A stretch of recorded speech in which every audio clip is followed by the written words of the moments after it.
有真济民众爱食茶，中兴大学上届新的研究就发现讲，这清心乌龙、四季春、翠玉这三种乌龙茶内面的低激素成分，会当减慢帕金森氏症的恶化。另外，草本茶内面的消脂素会当压制一型冠状病毒的活性。这两项研究都已经通过动物实验，也有发表伫咧国际论文。患有帕金森氏症的脑气，行伫咧棍仔顶悬摇来摇去，真袂知。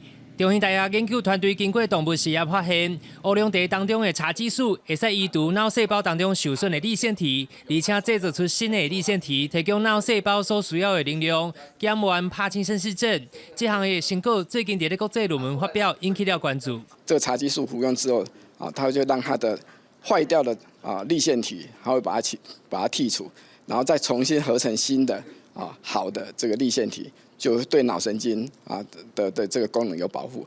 现代团队另外也发现，普洱茶当中的消脂素会当有效压制异型冠状病毒的活性，减缓发炎的反应。但是学者强调，乌龙茶敢若有青心乌龙、四季春、翠玉这三个茶种有适量的茶激素，并不是所有的乌龙茶或者是普洱茶拢会当达到功效。无共产区的含量甚至差10倍以上。研究成果发表，消费者是忧虑相关食品商卖的茶品的毒性，需要有公证单位验证。当然，我觉得如果假设有这样子的话，很多厂商会开始贩售这相关的东西。